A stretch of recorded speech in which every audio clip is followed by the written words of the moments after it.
Well, they won a game last night. What a concept, right?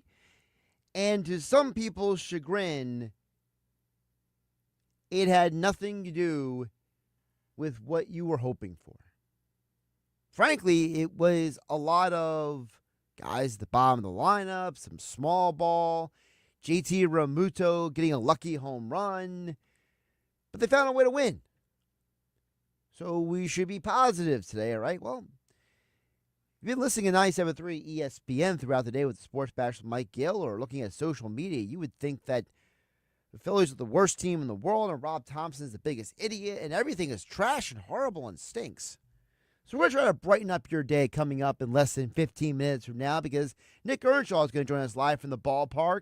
He is up there covering the game for 97.3 ESPN. Also later this hour, it is a Wednesday, so we have Dave Weinberg joining us for a Weinberg Wednesday coming up at 6:40 tonight. Also coming up, your next opportunity to qualify for the Eagles draft party, where Mike Gill and the Sports Bash will be giving away club box seats for an Eagles game this year. But this is one of the last days you can qualify. All that and more this hour here on 97.3 ESPN. As always, you guys can join the conversation at 609-403-0973. And I want to start with last night because I am personally conflicted. Because for as much as I am just over the moon happy the Philadelphia Phillies won the game, I can't overlook the fact that there was a scenario where they could have lost the game. And the day after, people were losing their minds about Rob Thompson needs to go out there and yell at the umpire, and this guy is horrible, and he's the reason why they lost the game on Monday, which anyone with a rational mind knows that Rob Thompson is not the reason why they lost the game on Monday. I hear nobody today, no one today, and I've been here all day, okay? I got in here around 10:20, 10:15 this morning. I've seen social media. I've been listening to all the texters and listeners to the Sports Bash with Mike Gill. I've observed all the comments on different places. I haven't heard a single person say, why didn't Rob Thompson jump out of his seat and yell at the umpire when that strike was down the middle to Lee, the Giants hitter last night against Alvarado? If that pitch is called a strike last night, Alvarado may have given up 0 runs. But nobody has anything to say about that today because the Phillies won. You know, Brandon Marsh is now over 36 in his last 36 plate appearances. Sure, he had a fly-out RBI last night, but that was as substantive as going to McDonald's and getting fries. You're still hungry. You still want more. You're not satisfied. So, why do we get so amped up about certain things, but not others? Well, here's the deal. If I have learned anything from working in media now for what accumulates about 20 years, 9 years here at 97.3 ESPN, I have learned this. If you're the person who wakes up every day and just wants to blame somebody, I can't help you. You're just a miserable person. The reality is that let's criticize people who should be criticized, and let's praise people who should be praised. It was refreshing to see Alec Boehm have a good game last night. It was refreshing to hear Bryce Harper get up in front of the media after the game and say, I've been telling Brandon Marsh, Alec Boehm, they need to relax. It was refreshing to see JT Realmuto get that home run last night and it almost looked like a monkey was a bird and was lifted off of his back, right? Get the monkey off of his back, I should say, is the term. Jose Luzardo found a way to help the Phillies win a game in which he did not pitch well at all. And on top of all of this, how about Jordan Romano, who went out there and actually showed you that he still has it in him to be a really good pitcher? Now, none of this is to ignore the losses on Friday, Sunday, or Monday. None of this undercuts the reality that Brandon Marsh is not the future of this team at the position of center field. And frankly, I'm not even 100% sold that Justin Crawford is either. That conversation coming up in about 8 minutes from now. But I just want to know, are we ready to look at the Phillies for who they are? They're a 10-7 team. And if you look at previous teams that have reached the World Series, 2022 they started 7-10. You go back to 2009, they were 9-8. The year before that, 8-9. This team has a extensive history that we have covered year after year here on 97.3 ESPN. But yet every year we're surprised when they start out and have problems in the month of April. Why is that? Is that also Rob Thompson's fault? Please enlighten me, folks. 609-403-0973. The DMs into 97.3 ESPN mobile app powered by First Bank. See how on my YouTube channel, Jeff from Ocean City chimes in and says, I had the Phillies winning 95 games and facing Dodgers in the NLCS. And I got the same result. But I'm still going to rip Dave Dombrowski and Brandon Marsh. And I'm still going to praise Luzardo. And I'm still going to criticize the umpires in this series for being some of the biggest bums in the world.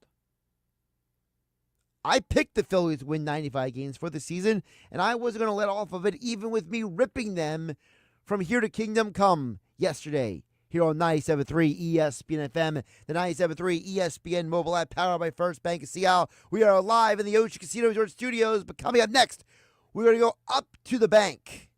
Nick Earnshaw live covering the game for 97.3 ESPN. We'll chat with him about the Phillies coming up next. 97.3 ESPN has teamed up with Seize the Deal for incredible weekly offers from some fantastic local restaurants. Here's this week's big deal. Get a $50 gift card good for use at Island Grill in Ocean City for just $25. Get this great deal starting Friday at 9 a.m. at seizethedeal.com. Hurry, chances are this deal will sell quickly. For more info on this great deal, go to seizethedeal.com. I went hands-free. I went hands-free. I went hands-free. I went hands-free with Skechers Slip-ins. Join the millions of people who are celebrating going hands-free with Skechers Slip-ins. Footwear you just step into and they're on. It's crazy how something as simple as a pair of shoes have made my life better. After trying Skechers Slip-ins, I want all my shoes to have this technology. See what everybody can't stop talking about. Go hands-free with Skechers Slip-ins at a Skechers store, Skechers.com, or wherever stylish footwear is sold. Okay, everyone, what did you think of the chocolate bar? It's too chewy. Feels kind of chalky. Too much nougat. I need to go brush my teeth. Business is booming for Steph's small marketing research firm. After all these focus groups, there's only one conclusion. I need more researchers. And she's way too busy researching Does this have peanuts? to waste time researching resumes. I need Indeed. Indeed you do. Put our matching platform to work so you can spend less time searching and more time connecting with talented candidates. Visit Indeed.com/credit and get $75 towards your first sponsored job. Terms and conditions apply. Transforming your land with a John Deere compact tractor is as easy as connect, latch, load, haul, spread. Cutting grass is as simple as roll, click, mow. Box blading is as effortless as hook, lock, grade. And backhoeing is as convenient as turn around, switch, dig. Because when you've got the versatility to tackle just about any job and dealer support in your own backyard, you just have to get in the seat. Find the right compact tractor for you at johndeere.com. Find what you love, love what you find. A Total Wine and More. There's so much waiting for you. Spirits and beer, thousands of wines. Only at Total Wine and More. Drink responsibly. Be 21. This is the Town Square, New Jersey Info and Weather Network. Progressive Insurance presents the Sports Flash on 97.3 ESPN. NHL, the Flyers will wrap up their season on Thursday facing the Buffalo Sabres. Philadelphia lost to the Columbus Blue Jackets Tuesday night 3-0. Shutout on 29 shots. Philadelphia last in the Metropolitan Division with 76 points. Phillies continuing their series with the San Francisco Giants tonight. Aaron Nola getting the start against Robbie Ray. Nola's 0-3 on the season as an ERA of 5.51. Ray 3-0 for the Giants, while Tuesday Philadelphia won 6-4. Bryce Harper and JT Realmuto both with home runs. The Eagles will pick 32nd next Thursday in the first round of the NFL Draft, which will take place in Green Bay, Wisconsin. Coverage right here on 97.3 ESPN. The Eagles have 4 picks in round number 5. They have 8 picks over the 7 rounds of the draft. Progressive Insurance, bundle auto and home, renters or condo, and save with Progressive. I'm Tony Desiri, and that's your Sports Flash on 97.3 ESPN. I can't sleep. What is it now? It's the company. It's chaos. What's chaos now? The numbers, the expenses, the books. What if we get audited? No one's gonna audit you at 3 a.m. Go to sleep. I can't sleep. You could if you used Ramp. Who said that? I don't care because they're right. Go to sleep and sign up for Ramp in the morning, Jerry. Ramp is the corporate card that handles all your tedious financial operations automatically, integrates directly with your ERP, and gives you complete control over every transaction. Ramp gives you everything you need for bulletproof books and a better night's sleep. Wow, that is exactly what my company needs. Yes, and exactly what I also need. Go to sleep, Jerry. Upgrade to Ramp for free today and get $250 at ramp.com/radio. Ramp.com/radio.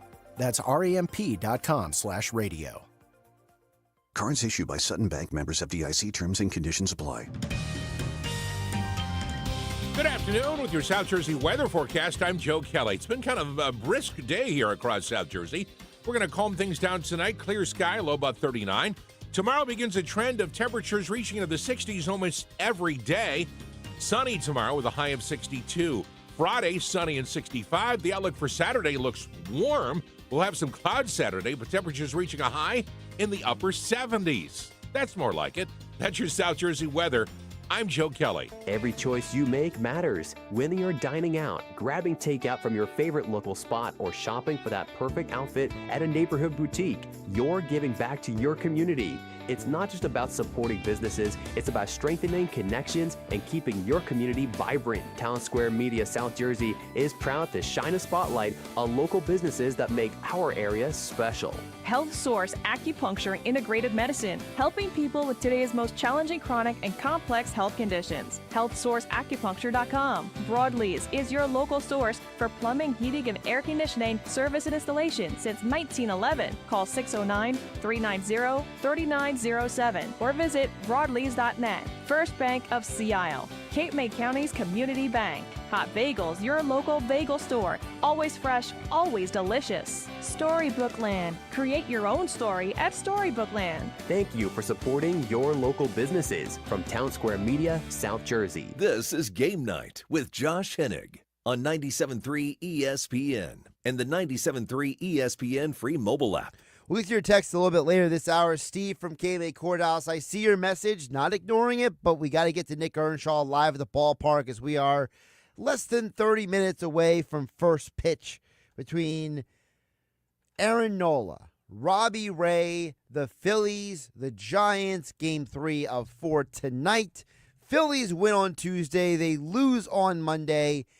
And talk about all that and more. He is the co-host of the Shift podcast. He is a producer for Billy Schweim in the Locker Room here on 97.3 ESPN. You also hear him on Nick's Nuggets throughout the week on the Sports Bash with Mike Gill. He is the one and only Nick Earnshaw, joining us live from the ballpark on 97.3 ESPN. Nick, how you doing today? Josh, it's great to be with you. I call this an extended nugget because I was on earlier just a little while ago with Mike Gill, and now I'm on with you. And, we're down at the ballpark. It is a little cold. I'm not going to lie. The wind is going to be a factor again tonight. So be ready for that. If you're watching, if you're listening to the game, the wind's going to be a factor heading into tonight's ball game. So it's already starting. It's going from left field to right field. So here's where I want to start with you, okay? Yeah. One of the conversation points, obviously, the last 2 days has been about what should or shouldn't Rob Thompson do, right? Right. And I want to play for the audience who was maybe not listening earlier, because you and I had talked about this audio bite from Ruben Amaro Jr. on the Philly Show podcast, because there was a lot of consternation about why didn't Rob Thompson, or why should or shouldn't have Rob Thompson jumped out of the dugout when JT Realmuto got rung up the way he did, right?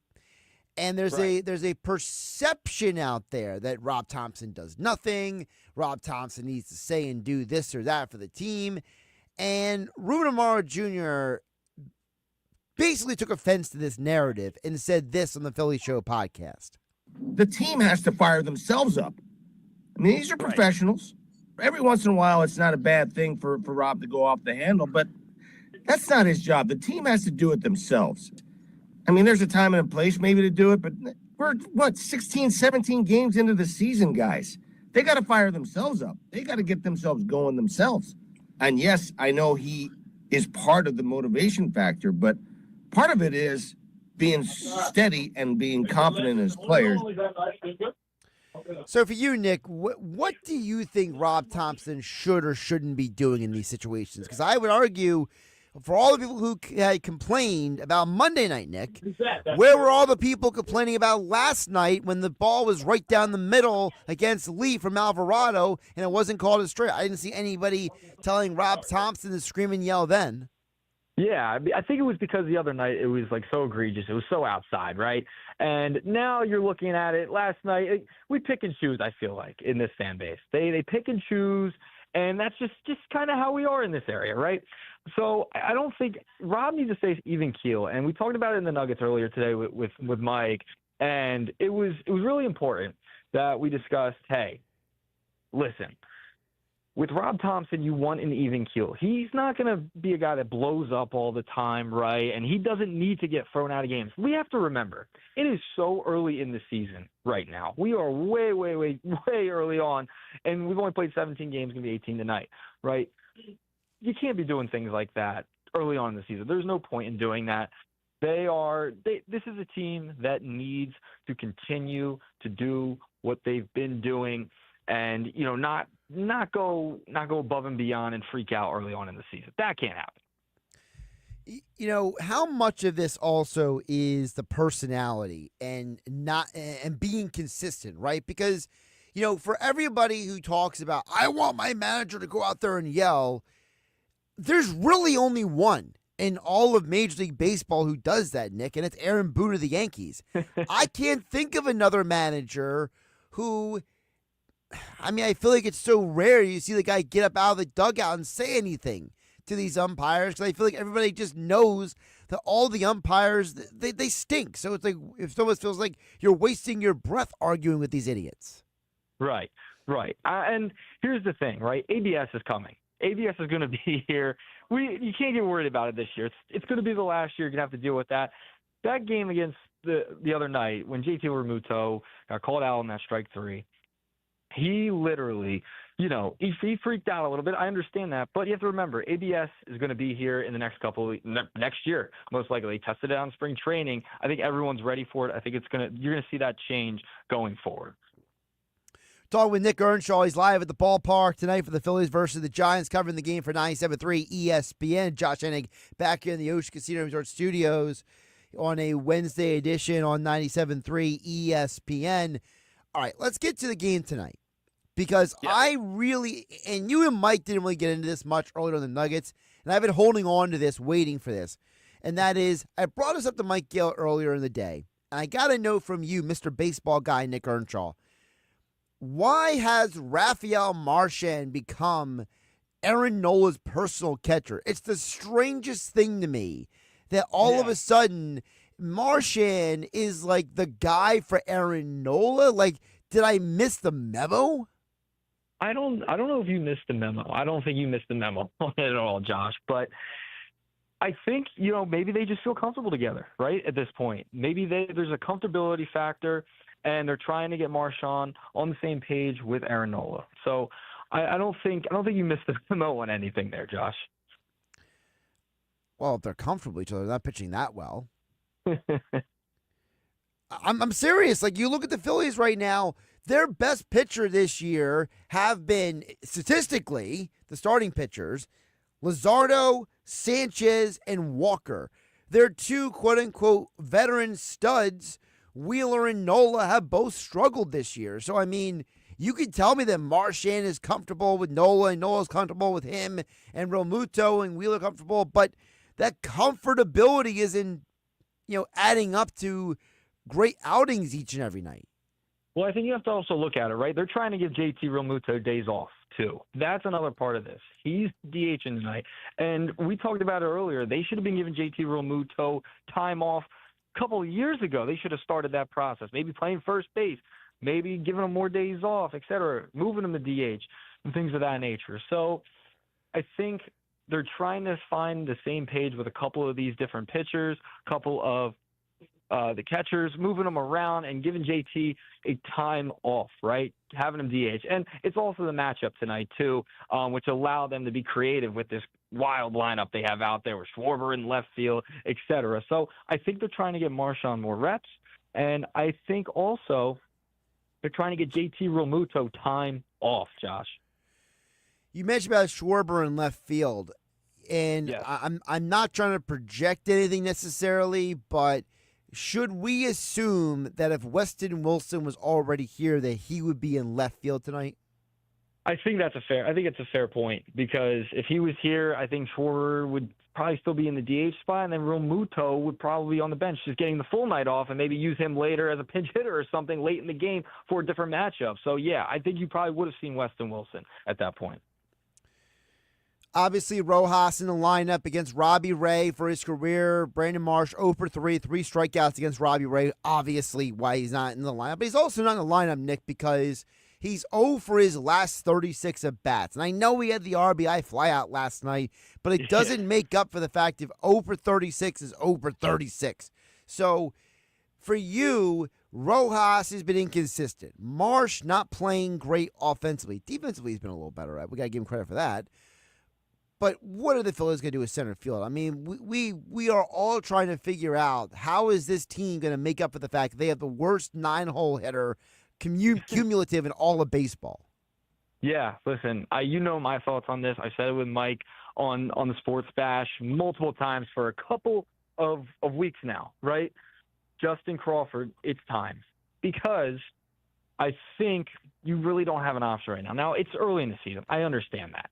But I think at this point, you have to at least give it a shot. I know there's worry about the ground ball rate and things of that nature with Justin Crawford, but there's going to become a point where you're going to have no choice, because Kepler's also a lefty. They have to trade for a right-handed bat at some point.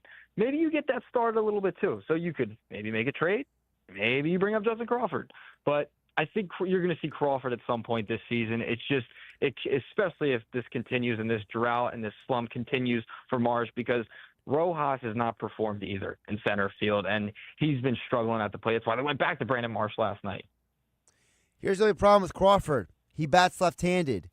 I know, that's the issue. And at Lehigh Valley, he's not in the lineup tonight. And guess who's starting for the other team? A left-handed pitcher. So that's the problem. That's the problem you have right now. You don't have a right-handed bat, so that's why you could also make the trade too. Yeah, it's just the problem is that I feel like saying you need to make a trade is easier said than done, because, as John Middleton laid out, a couple of weeks ago in an interview, he said, hey, we were offering all kinds of players and nobody would take our guys. And the word he uses, we became ambivalent, he said. Yep. So, I mean, how much confidence do we have that this organization is going to be able to get that right-handed bat if last deadline they couldn't make the moves that they wanted? Yeah, I mean, this is the year you're going to have to do that. You're going to have to make the move, right? And you're going to maybe just have to overpay at some point. You have the prospects to do it. Dave Dombrowski has traded prospects in the past, so it might take a little while. They might not be able to do it right away, but they have to go get a right-handed bat. It's a necessity. It's a must. It'd be a failure at the deadline if they didn't do it. All right, go more for Nick Earnshaw live at the ballpark before we let him go. Phillies versus Giants. Now you can follow Nick on social media at Earnshaw Radio for all your Phillies coverage, or check out, if you don't know how to type in Earnshaw, just go to 97.3 ESPN on Twitter, and you can, just click on the link and boom, it's follow right there. Nola back on the mound tonight. Not a great ERA, but horrible run support, Nick Earnshaw. What do the Phillies need to do differently to get Aaron Nola more run support tonight? Well, we talked about it on the Nuggets today with Mike Gill, and I think for them to get the offense rolling, they're going to have to play small ball, hit guys over, right? I mean, that happened last night. They drove in a run. They're going to have to do the little things is essentially what's going to have to happen for the Phillies tonight. So I'll leave you there with that, Josh. Well, the problem is that that's easier said than done, right? It is. It is easier said than done, but that's how they're going to have to do it. The wind, I don't think there's going to be a lot of long balls tonight, so don't be prepared for a lot of home runs. Long term, you look at the Phillies' schedule coming up, okay? Let's say they win the game tonight or tomorrow. They split the series with the Giants, right? Then you got the Marlins, a beatable team, although the pitching matchups are a little tough, okay? And we can get that in another day. But then you got a road trip at the Mets, at the Cubs. By the time we get to April 29th, when they return home from that road trip, do you believe the Phillies will be hitting their stride heading into May, or do you think this team will still be shuffling, stumbling, and trying to figure things out? I think they'll still be trying to figure things out a little bit, but I do believe that there's positives here, right? This is a team that has won 8 straight series at Citizens Bank Park going back to last year. They've won 11 out of the last 13 against the NL West. They've had success against this NL West, especially against the Dodgers. So there's positives there. So I think they'll still be figuring out a little bit. They'll be around 500, but I think May, June is when you start hitting your stride. Before I let you go, Ranger Suarez. Rob Thompson told the media earlier today about his schedule, right? He's going to come up here for a bullpen session, go to the minor leagues up here, get some rehab starts in. But should Ranger Suarez go back to the rotation, or would you keep Taijuan Walker there? Based off the last start, I think you got to go Ranger back into the rotation. Absolutely. Why? I think you have to give Ranger an opportunity to get back a couple of starts underneath of his belt. And I think that's going to be very important for him to get back into the swing of things. Walker, you just have too many guys at the moment. Listen, he's pitched the first 2 games very well. He had that one bad inning in the second the other night. But I think you still have to give Ranger some starts and get him back in the mix. You can't just take him out of his spot. You can hear him every day with Mike Gill on the Sports Bash for the Knicks Nuggets segment. Also, he is the co-host of the Shift podcast, and he joins Billy Schweim in the locker room as a producer on the weekends, all here on 97.3 ESPN. As Nick Earnshaw is live at Citizens Bank Park tonight, covering the game for 97.3 ESPN. Giants versus Phillies. Nick, enjoy the game. We'll talk soon. All right, Josh. I'll talk to you. Josh Hennig back here in the Ocean Casino Resort Studios here on 97.3 ESPN. Let's get to the text board before we hit the break, 609-403-0973. So I said I would get to the text messages coming in about the manager, okay? And I understand where Steve from KMA Courthouse is coming from, okay? And to read Steve's text, okay, I'm going to read it verbatim and then kind of hit on this full force, okay?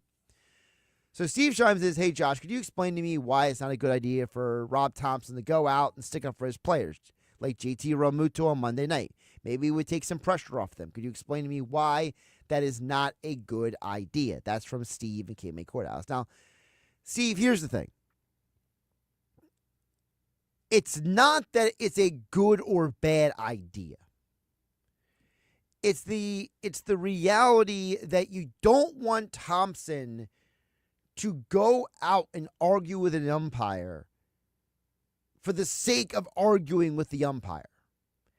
It has to be genuine. It has to be authentic. It has to be something that he feels deep inside of him that has to be done.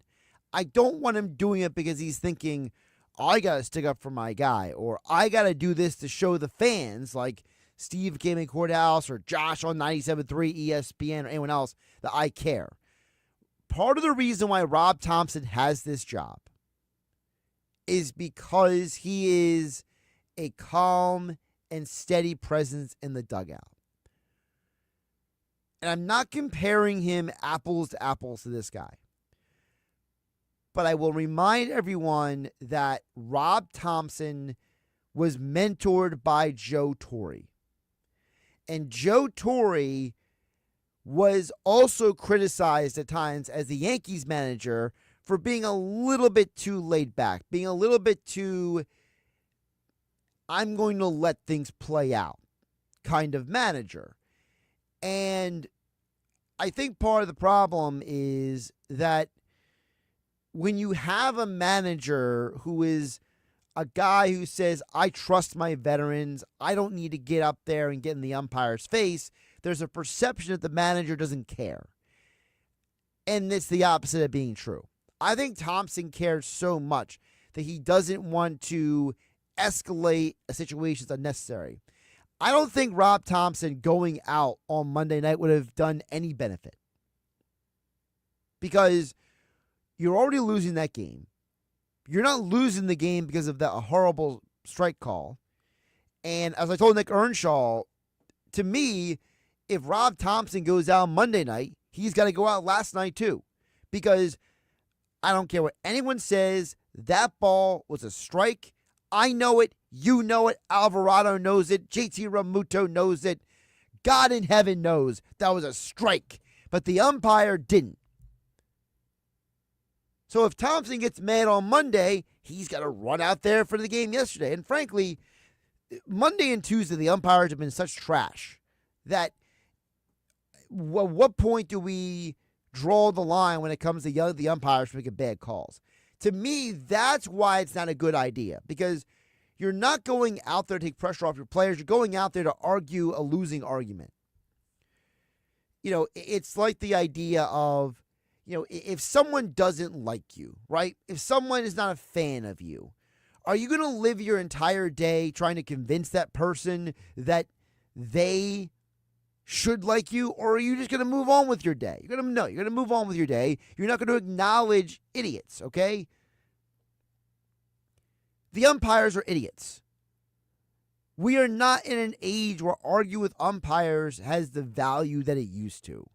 Back in the day, there was legitimate relationships between the players and the umpires, and the managers and the umpires.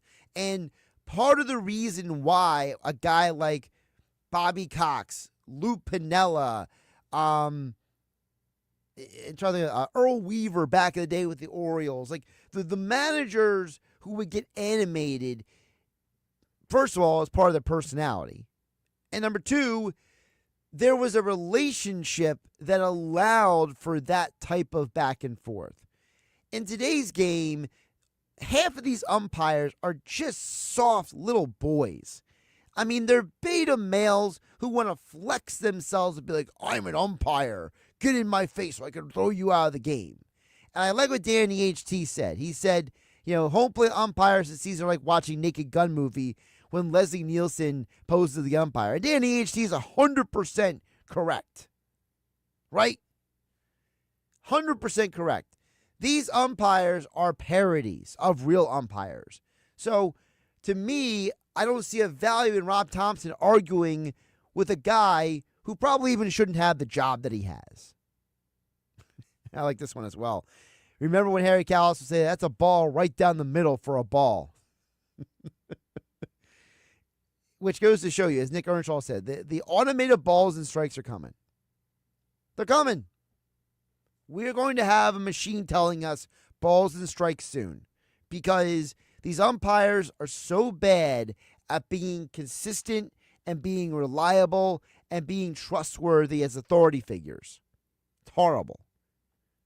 All right, coming up on the other side, it's a Weinberg Wednesday. Dave Weinberg joins us here on 97.3 ESPN, but first...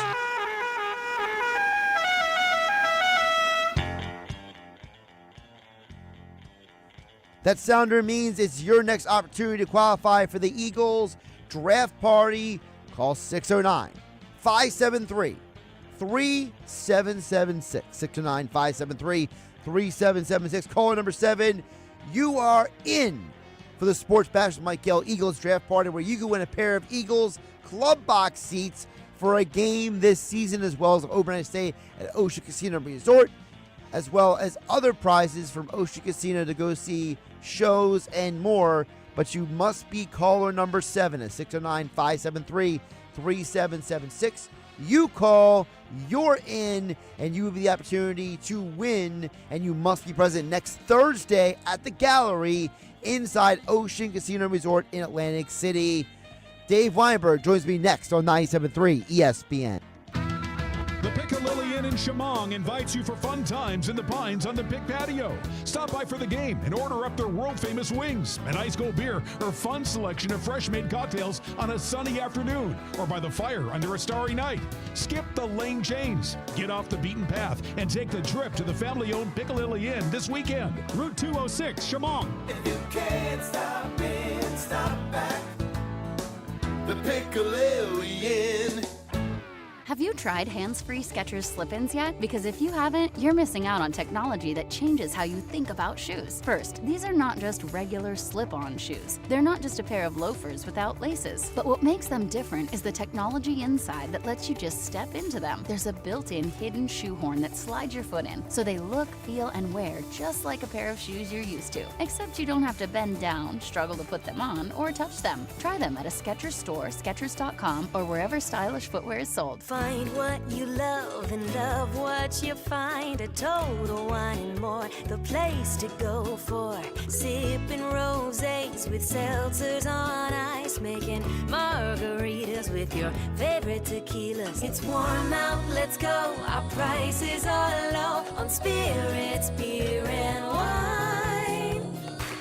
You're gonna find what you love and love what you find. Only at Total Wine and More. Drink responsibly. B21.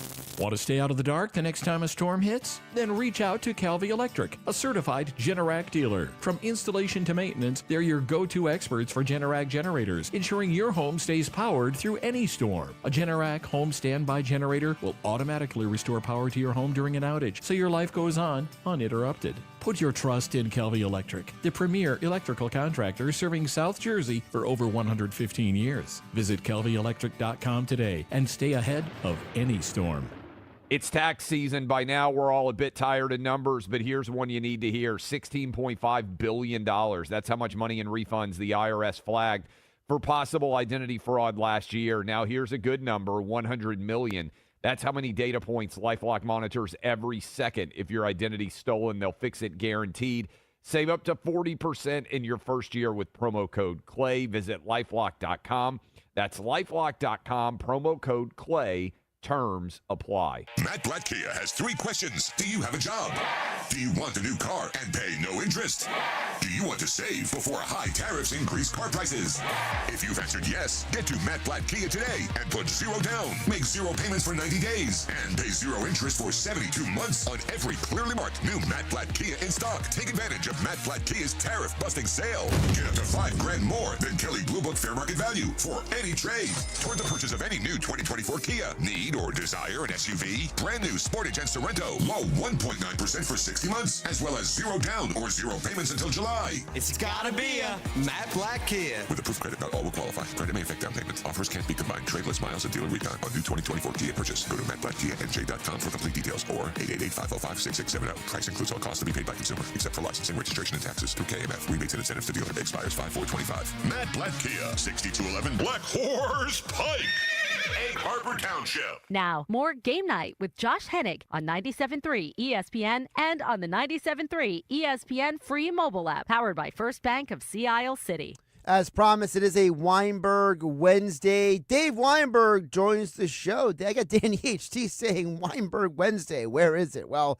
he's here. Dave Weinberg is here on 97.3 ESPN. Dave, welcome back in. How you doing today?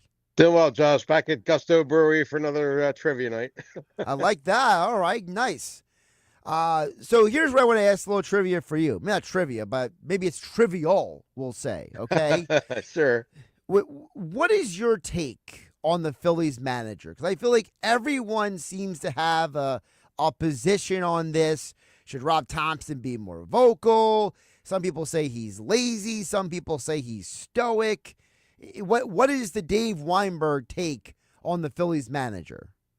I think he's just himself. That's just the way he's always been. You can't expect him to change his personality at this point. I mean, he's stoic. He's kind of boring, kind of like speaks in a monotone, doesn't really get too upset or too excited about things, just even keel. And I guess there's an argument to be made that that's what you need in a baseball manager, because the season is so long and such a grind that you need a guy who's just going to, stay the course the whole way. And that's him. I mean, I've never been like a huge fan of his, but it's kind of you can't argue with the success the success to a degree that he's had. I mean, I don't know if he's the guy that will put him over the hump, though. Yeah, like I don't think you have to be a fan of Rob Thompson in order to realize that, like, hey, his personality type is more laid back, right? Right. And I think the players just respond to that. It seems like they do. They seem to really like him and the way he approaches things. He doesn't throw anybody under the bus. Usually doesn't anyway. So I think they kind of trust him and have some faith in him, which goes a long way when you're a manager.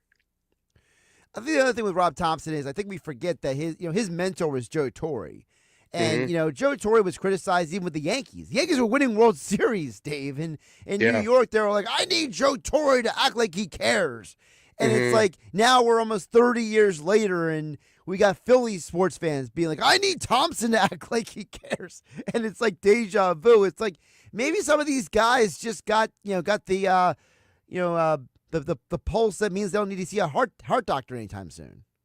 Yeah, I mean, you have different types of managers, right? I mean, you had Gabe Kapler was a little bit more animated, Larry Boa way more animated, Joe Girardi kind of fiery for as long as he was here. But then you have, I guess, Charlie Manning was kind of like a mix between the two. I mean, he was he got emotional when he had to, but he was kind of a laid back kind of guy too. So I guess it depends on your team, what kind of team you have. If you have young guys that need a kick in the pants, then maybe you go with a fire guy. But the Phillies have a more or less a veteran lineup, so I don't think that kind of flying off the handle is going to work with that group. So don't worry. Thompson's probably the best choice for that. Oh, don't worry. I got some Eagles stuff for you in just a bit before we finish with the Phillies stuff. But before we get to that, I did want to hit on this. That the lineup, the changes to the lineup they keep having to make, it's like at some point, like it just feels like this team is in search of the magic combination, right? Doesn't it feel like sometimes with the changing lineups, it's like, if we shuffle it this way, then what happens? And it just is like, and listen, at some point, the players just got to do their job, right? At some point, it doesn't even matter what the lineup arrangement is. At some point, guys just need to either they show up or they don't. Brandon Marsh is 0 for his last 36, and somehow Nick Castellanos is batting over 300. One guy's doing his job, and the other one isn't. Yeah, I mean, that's just the way it is in baseball, especially like I mentioned, it's such a long season that you're going to run into slumps. You're going to run into hot streaks. Everybody's expecting Castellanos to kind of go down the tubes a little bit, which he usually does. And Marsh, I'm not real sold on. I just don't know that he's an everyday player. I don't think he is. But Rojas is no better either. So I don't know what you do in center field. Like we talked about last week, you seem to think that maybe the center fielder's not on the team yet, and you're probably right there now that I think about it, because neither one of those guys could fill the role. I don't think on a consistent basis, anyway. No, they definitely can't. Dave Weinberg joining us for a Weinberg Wednesday here on 97.3 ESPN. Dave, I mentioned the Eagles. I wanted to hit on that with you because I read an article today for 97.3 ESPN.com because I thought Howie gave a couple hints about what the strategy is. And I thought it was interesting because he said, don't expect us to be trading up to top 10, top 15, top 20. And he talked about how we need to be patient. We need to let the draft come to us. And then he mentioned at the end of the press conference, oh, but I stink at being patient. So it's like, it's how it almost sounds like he's trying to temper people's expectations a little bit that, hey, don't expect us to be making some wild trades. We're going to let the draft come to us like last year. I don't know. His track record suggests that, if there's a guy that they've pinpointed and somehow he slips to like 15 or so, I wouldn't be shocked if they move up and grab him. If there's a guy that they feel is that strongly about. I saw there was a lot of talk about they don't have first round grades on 32 players, but nobody does. There's just basically 16 to 17, maybe 18 guys that are worthy of first round, getting drafted in the first round. The rest are just a gamble. And if he thinks one of those 18 that he's targeted or 15 or whatever is there, then maybe he'll move up and grab it. Otherwise, I guess you sit pat. I don't, or maybe you just ship a bunch of those picks that you have over the next 2 years and trade into the second round. I don't know. It's interesting because I'm glad you mentioned that because that's one of the points I mentioned in my article, Dave, which was they've had a lot of success in the second round. They've let guys who have dropped into the second, your Landon Dickersons, your Cam Jurgens, your Cooper DeJeans, like they have basically said, oh, you don't want him to be a first-round pick? We'll take him. It's fine. And by the way, people forget, they traded twice before they got Dallas Goedert in 2018 because they traded out of 32 and then up again in the second round to get Dallas. So to your point, Howie makes trades, but it might not always be the trade that we expect to happen. Yeah, I mean, it's not always like the glamorous trade, like you said, moving up into the top 10 or whatever, but they know what they're doing. If there's a guy that the value is there in the second round, then they'll wait till the second round. That's just the way they are. And I'm pretty I mean, his track record is such that I'm pretty confident he'll get a good player no matter where they pick the first pick. It's also a deep defensive line class this year. And people who are much smarter than me and you, like Brian Baldinger and guys like that, they have said that this might be one of the best defensive line classes they've ever seen. So, sure, I mean, you're going to get a good player, yeah. For all I know, the Eagles will walk out of this class with 2 defensive linemen, and they're starting in 2 years next to Jalen Carter. So, I mean, we'll all be fine with that. So, I mean, for whatever reason, Howie's not a very big individual. He's very good at drafting guys in the trenches. So, whatever that's worth. Yeah, I guess they'll probably just wait to see whoever's left from Georgia and then go and get him. That seems to be their MO. Couple more for you, Dave, before I let you go. Dave Weinberg joining us here on 97.3 ESPN for a Weinberg Wednesday. A big Saturday night at Boardwalk Hall in Atlantic City. You wrote about it at 97.3 ESPN.com. While the national headlines are Boots Ennis uniting the belts, I think the bigger story, Dave, is the fact that you finally, guys, you wrote a major fight back in Boardwalk Hall, and the turnout was definitely on par with what you would want for a fight like that. Oh, absolutely. Yeah. I mean, it was a tremendous night for both for boxing and for Atlantic City in particular. Boardwalk Hall, like we've often mentioned, it's been 11 years since they had a big fight in the main arenas, and Edison Stenionis definitely lived up to the billing. It was a terrific fight, a terrific night. The atmosphere was incredible. Over 8,000 fans there, and I'm hoping that it's just the start of better things to come. It seemed like Eddie Hearn, the Matchroom Boxing promoter, was very encouraged and very excited about how everything transpired. So I wouldn't be surprised to see maybe another big fight back either at the end of this year or early next year.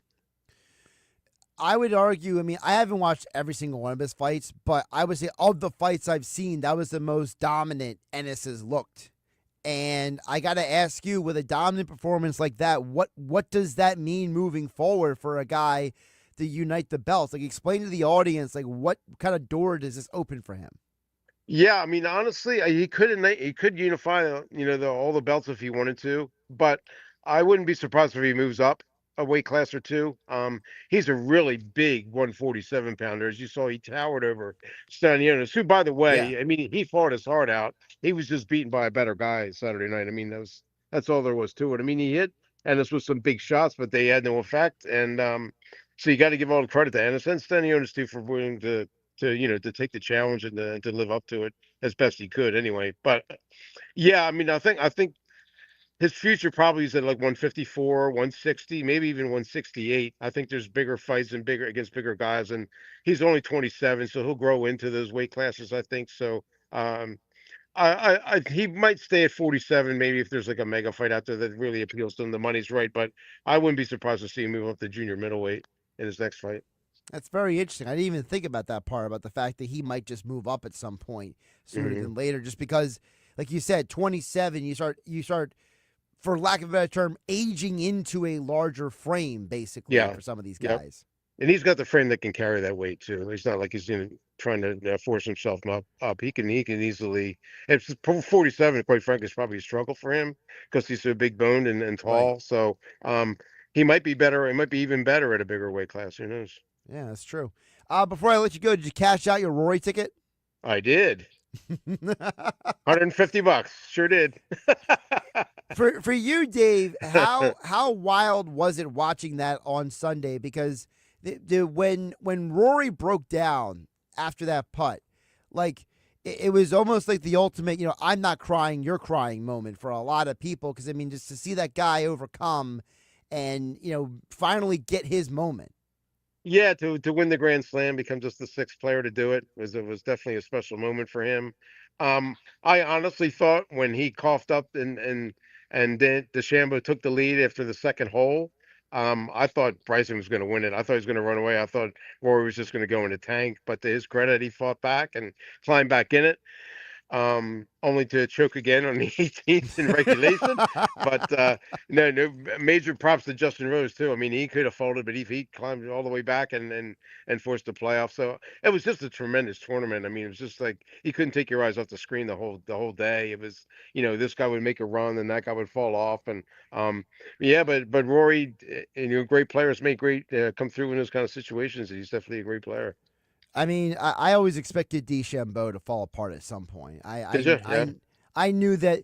I just don't think he's well suited for that course, Dave. He's too much of a power striker. Whereas, what makes Rose so good is that Rose can work around those angles and get the nice little gentle drops. And whereas DeChambeau, he's trying to power every shot through. Yeah. It seemed like his putting is what really let him down. I mean, he seemed like he made the shots that he needed to make, but just couldn't put the ball in the hole when he needed to. I mean, I was surprised. I kept waiting for Scotty Scheffler to make a charge, but he just never did.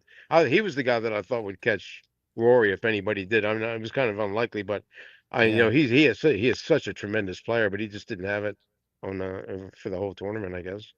Well, we got to wait a few more weeks for the next major, and we'll talk about it right here on Weinberg Wednesday with Dave Weinberg. Extra Point columns at 973ESPN.com, and he joins us each Wednesday with me here on 97.3 ESPN. Dave, enjoy the time at Gusto Brewing. Tell Zach I said hello. Absolutely, Josh. I appreciate it as always. I'll talk to you next week. Absolutely. Josh Hennick here on 97.3 ESPN, and that is the end of the Power Hour here on 97.3 ESPN. Let's squeeze in a text really quick to see if we have anything. No, nothing new here. All right. I thought I had a new one. For some reason, somebody called the text board. It looks like it was maybe they didn't mean to call the text board, but they accidentally did because it left a voicemail, and the voicemail is just somebody in their car. That's great. Careful, folks. Careful what buttons you push on your phone. I mean, it literally says in front of me, new voicemail from, and then what's the message? It's just somebody in their car.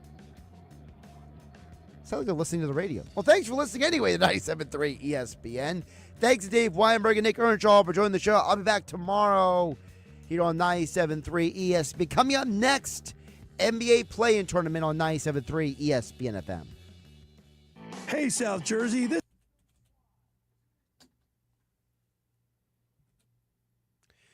All right, folks, I got a really quick post show here on the YouTube channel at Josh Hennig. Like, subscribe, share with your friends so you know what is up. So, not a long thing, but I just want to get to something that we've been talking about here. So, you might have heard me talk about on Monday about Nico Amalieva and the whole he was holding out for more money, and then Tennessee said, basically, if you don't show up to practice, you don't want to be here anymore. He didn't show up to practice. They said, well, we're going to dismiss you. He entered the transfer portal. Well, today the news story comes out from ESPN's Pete Thamel, and now we got a new twist to this saga. And there's a reason why I want to hit on this story really quick. So UCLA has informed Nico Amalieva and his representatives that they would love him to come to their school, but they will not match his request for $4 million. See, here's the full story if people don't know. Nico Amalieva was originally given a contract for NIL that was going to pay him out $8 million years over the course of his time at Tennessee. The original theory was that it was going to be $2 million a year for 4 years. But in order to lock him in to come to Tennessee, they decided to give him the first $1 million while he was still in high school to incentivize him to sign a letter of intent. So Tennessee, coming into this year, was already $5 million of the $8 million in the hole of that they committed to this young man. And as I have pointed out, and others have pointed out, he did not play great in some of the biggest games of the year. But he wanted a pay increase. He thought he deserved a pay increase when he didn't earn it. So for a guy who already had another $3 million committed to him, and according to reports out of Tennessee, they were going to find a way to make it work. They're going to, pay him the $2.2 million the rest of his time in Tennessee. That wasn't good enough for him. And it's another example of what is wrong in today's society. In today's world, people have these opinions, and they want to tell you stuff to manipulate you, whether to get you to agree with them, disagree with them, tell you you're the best, say you're this, say you're that, and they have no context. And it's like how there are people who will sit there and say to me, for example, I have this job on 97.3 ESPN FM, and they will say to me, I don't deserve the job I have, I'm not good enough. Well, for every person who tells me I'm the worst, there's also someone telling me that I'm great. And while over the course of my now 20 years in media, starting in newspapers and getting in the radio, if I've learned anything, it's people are going to have opinions. They're going to like you, they're going to dislike you, they're going to pump you up, they're going to break you down. The problem is that Nico Amalieva is too young and too dumb to understand that. He is taking personal offense to someone saying he's not worth $4 million. Instead of being grateful for $2.2 million, instead of being grateful for the $5 million he has already received, he wants more. And it's because instead of taking constructive criticism and saying, okay, you don't think I'm worth $4 million? Watch this. And going out there and proving himself, he's turning it into, they don't appreciate me, they don't like me, and the people in his life are all telling him, yeah, they don't appreciate you, you deserve that $4 million, you're the best, Nico. And those are the same people who are probably making money off of Nico, right? It's the family members who are using him to pay their cell phone bill. It's the family member or the friend who is getting free perks out of the deal through Nico Amalieva, right? And so part of the reason why he wants that $4 million is because everybody else who he is giving handouts to wants the $4 million too. And that's the dark side of all of this stuff, is that not every one of these professional athletes is surrounded by people who actually care about their well-being, because they don't understand that for every person who criticizes them, they don't need a person to tell them how great they are. They don't need somebody to turn around and say, "You're the best, Nico," because it's like how Michael Jordan would find slights even when there was none. Michael Jordan didn't need you to tell him he was the greatest, because in his mind, he had something to prove no matter what. And a lot of these modern athletes, as I have called them, they are betas. They are individuals who do not have the nature, the mentality, or the aggression to go earn their keep.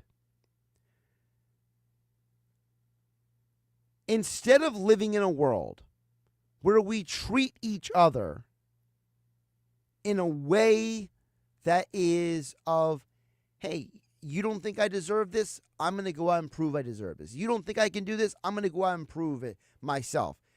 We live in a world where people instead find people who tell them how great they are so they can feel better about themselves. And this is the trap that a lot of these athletes fall into.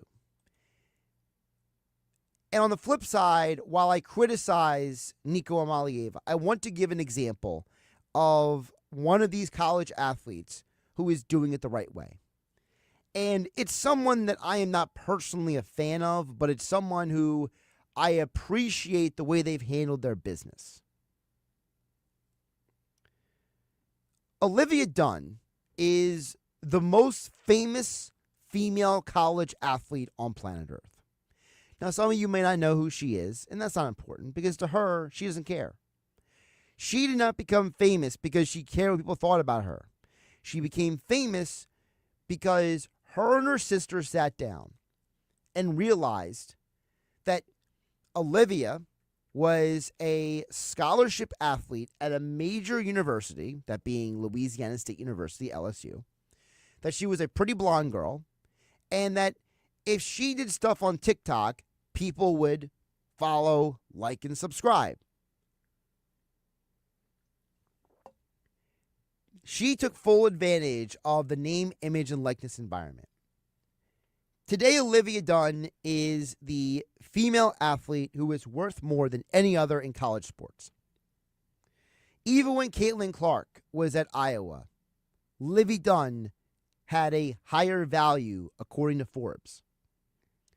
Livy Dunn has more followers than 90% of the female athletes on the planet, on TikTok, on Instagram, and everything. But there's never been a point in time where she had the attitude that she arrived. She never thought she needed or wanted more. In fact, she has gone out and gotten sponsorship deals to make more money, to give herself more exposure, to maximize the reality that when her college gymnastics career is done, she is going to need to depend on something else to continue to earn the money that she is. Now, you heard me mention her sister. Most people don't know is that her sister is the one who does all the filming and editing. She is the genius behind her sister's success.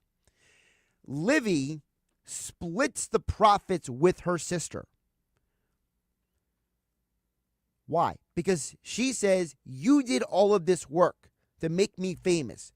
I'm going to take care of you. We are in this together. We are business partners, as Livy Dunn has explained in interviews. And whether you think Livy Dunn should or shouldn't have the success she has, whether you agree with the fact that she has, as I would explain, and it's a different conversation on the day, that she has basically used her criticisms of other female gymnasts to elevate her own profile at times. She has become incredibly successful because she doesn't stop working at it. She doesn't get to a point in life where she thinks she's owed or deserves anything. In fact, she is overtly going out of her way to prepare for a life when she is done making money off of being a college gymnast. That is an example of a college athlete who's doing it the right way.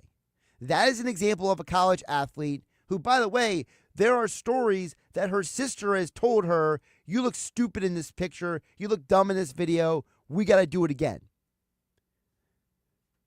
And Livy could get to a point where she would have said, I don't look stupid, I'm prettier than you, I don't need you.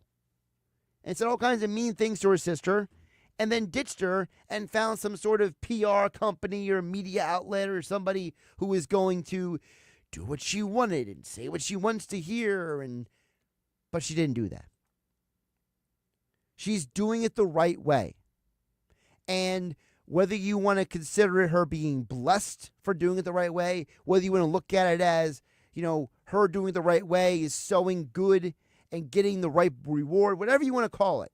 The reality is that her life is better quality, and she's earning it the right way. And so are a lot of other athletes, okay? Nico Amalieva is not a symbol of what is wrong with NIL. I hate that concept. I hate that way of painting all of these college athletes into this, see, this is what they are. Because this one guy, and I know it's more than one guy, there are other guys, okay? You think Tyler Shuck and JT Daniels transferred multiple times out of the goodness of their heart? Of course not. I know that. You know that. But just because there's a group of guys who are bad apples, don't appreciate what they have, doesn't mean everyone is like that. Because for every Nico Amalieva who doesn't appreciate what he has, there are college athletes like Cooper Flagg at Duke, college athletes like Will Howard this past year at Ohio State, college athletes who go out of their way to use the platform that they have, the money they have earned, to do something good for other people. There are stories of quarterbacks like Arch Manning, who is literally getting paid to be the backup quarterback the last 2 years at Texas, taking some of his own money to help his teammates with things that they cannot afford. Because in Arch Manning's mind, he says, I come from a family that has stuff. You don't have stuff. You're my teammate. I'm going to help you. Those stories don't get hyped up enough. The athlete who does it the right way is not a hot commodity topic because it's not flashy. It's not attention getting. And so I would just like to remind people that the problem with Nico Amalieva is not a college sports problem. It's not an NIL problem. It's a society problem. It's a reality that we live in a world where some people look at criticism. They look at negative feedback as a personal offense or affront. And instead of responding to it and saying, I'm going to prove you wrong, or I'm going to go out and earn what I think is mine, they have an attitude of, well, I'm going to go take my ball and go home and find somebody else. Because literally, if you watched the NBA last night, that's what Trae Young did. Trae Young was a petulant child last night and got so mad near the end of the game, he took the ball and left the court. He wouldn't get the ball back to the ref. The ref eventually threw him out of the game. I don't think he even knew the ref said it. I think he just assumed he's getting thrown out of the game and just left anyway. That's a society problem. Those are individuals who are surrounded by yes men, by people who do not have their best intentions in mind, by people who won't tell them no because they know the money train will end if they tell them, don't do this, don't say this. Always be careful of the person who says what you want to hear, because that is the person who has ulterior motives 9 times out of 10. Thank you for watching on my YouTube channel. Like, subscribe, share with your friends. Thank you guys for watching. By the way, it's already 4-0 Giants. I guess that whole Rafael Martian and Aaron Nola combination, it's not as so great of an idea as we all thought. I can't wait to hear the reactions about that tomorrow. We'll get into all here on 97.3 ESPN as well, here on Game Night with me, Josh Hennig. Have a great night, everybody. I will catch you tomorrow right here on my YouTube channel at Josh Hennig. Like, subscribe, share with your friends.